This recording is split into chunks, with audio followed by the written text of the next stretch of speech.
Everybody, and welcome to the Daily Citizen's live coverage from outside the Supreme Court. Sorry, I'm hearing the control room in my ear.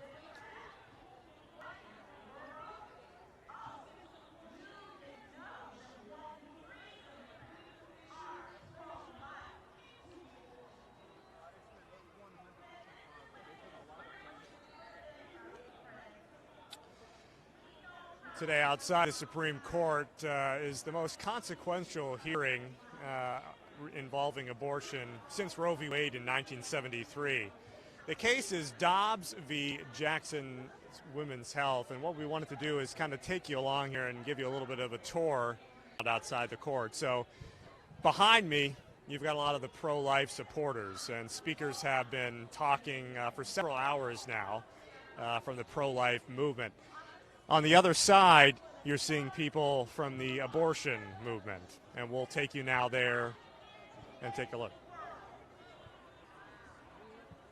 Back to Democrats. As pro-life Democrats, we partner in and believe for the whole life, and will accept nothing less than justice for all women.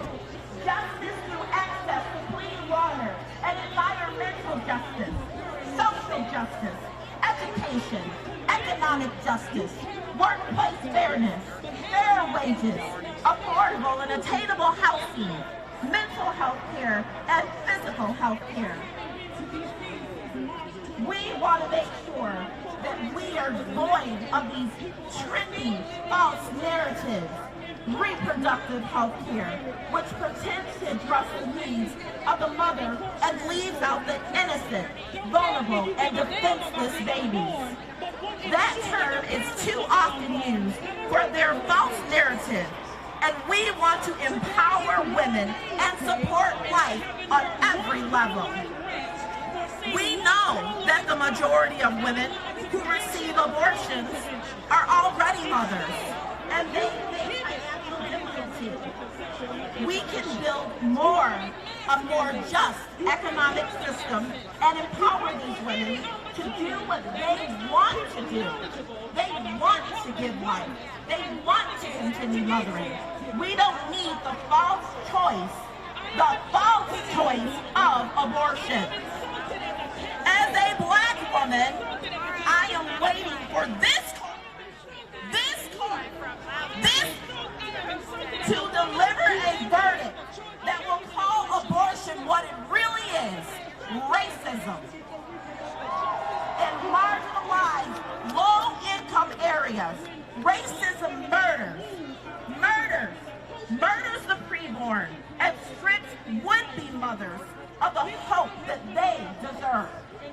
The history of abortion is tied to racism, and now the law allows lawmakers and big businesses to continue to overlook the true needs of women. Women should not be fighting each other. Women should not be fighting each other. We should stand to empower women against abortion. We should stand against the racism that robs the equity and justice from human rights. This divides us. It divides households and reduces life to a simple political statement. As Democrats, we will stand with you. We stand against these injustices for life. Thank you. Of course, at the court today, there are opinions on each side of the issue. The ladies behind me are pro-life. Ma'am, what is your name? Anna. Anna, why are you here at the Supreme Court today? Well, I'm here and prayerful that for an overturn of ultimately of legalized abortion in our country. And it sounds like you have a very personal stake in the issue. Yes, that's correct. I did have an abortion 31 years ago, and I certainly have regretted that choice ever since. And how has that experience colored your time since then and brought you here today? Well, I've been privileged to, after sharing that with my daughter, and a lot of time in prayer, God led us to develop a para-ministry which serves life in our own area, which is the Pittsburgh area. And it's encouraged me to help bring deliverance and healing to others, as well as advocate for life. And ma'am, what is your name, and what do you think that those that are for the pro-life cause should be doing to help support women? Hi, my name is Fran, and certainly it is important that we keep Jesus as the focus. You know, he told us to love one another as he has loved us, and so it's so important to protect life at all levels, and we're very prayerful for the end of abortion. What do you guys think the outcome today will be? What are you hoping for? We're hoping for Jesus, for his victory here today, yes.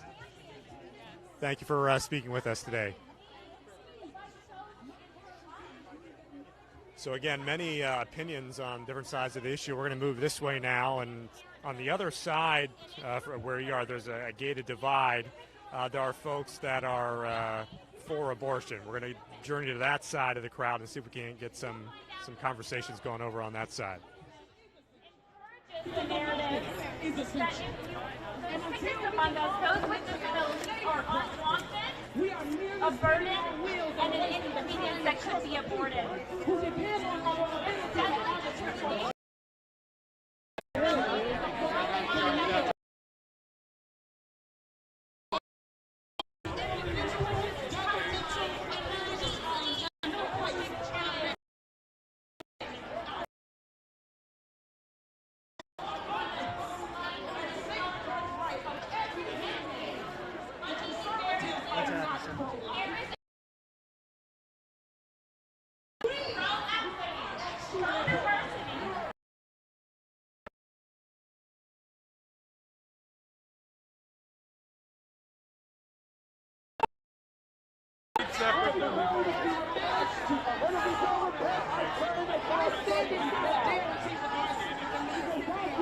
Abortion protesters here. Let's walk over and see if we can get some audio.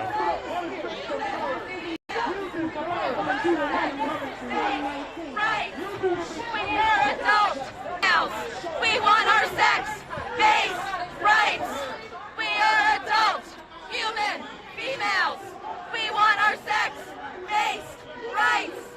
We are adults, human females. We want our sex-based rights. Male dominion never, liberation now. Male dominion never, liberation now. Male dominion never, liberation now. You say no choice, Turks say pro-choice. You say no choice. You say no choice, Turks say pro-choice. You say no choice, Turks say pro-choice. You say no choice, Turks say pro-choice. You say no choice, Turks say pro-choice. You say no choice, Turks say pro-choice. We are adults.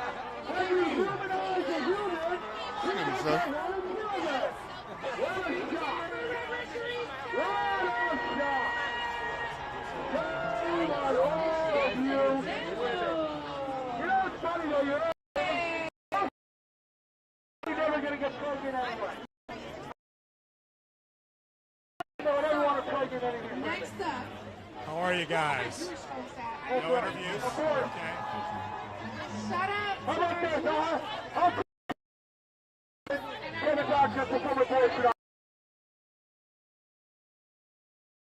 How about that? Why don't you let me go to the doctor and say, abort me? You tell me health care. Why don't you abort me? Neither. You are because you're not better. You're not abortion. That's why you dehumanize babies. Not a of cows. They're human. Ma'am, what is your name and why are you here at the Supreme Court today?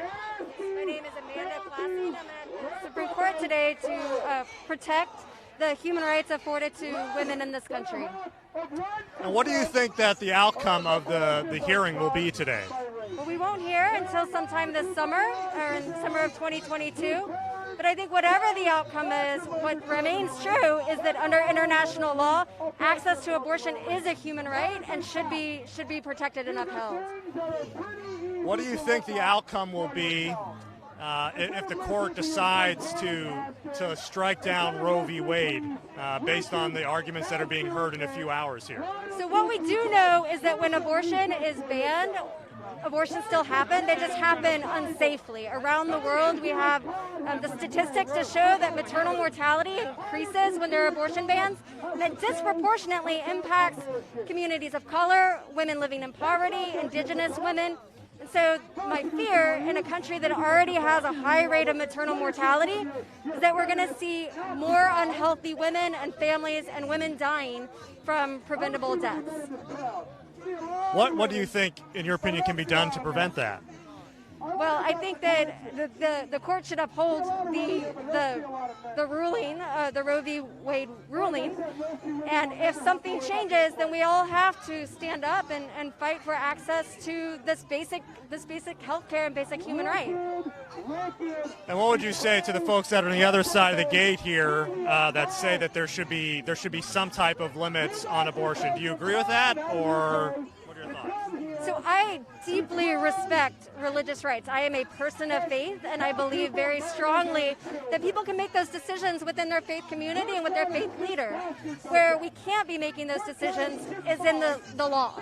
The law should remain accessible and protect all women's rights to access. And so while I deeply understand and respect the opinions that people have around access to abortion, it's not acceptable for laws to legislate that. Well, is there anything else that you would want to add that we haven't asked you about, or that you would want to say to people watching? I think it's just really important to understand that there are real people's lives at risk by these bans. And I've seen this around the world in the work that I do, that people die from abortion bans, and we can ensure healthier families and healthier women when access to all health care is affordable and legal. Thank you for your time. I appreciate it. Let's go this way. I'm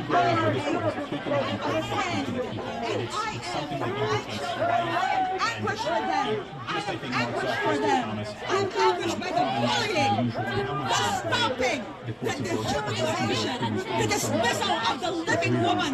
While the idea of the great supreme is that life begins strictly at conception. It would be, Your Honor, a clarified version. We protest being strong-armed by legislative machinery. I think, as Your Honor's alluded to, Penal homicide laws and the no standard other than the rational basis review that applies to all law will promote an inevitable, workable Maybe a little bit hard to hear, but it's behind me.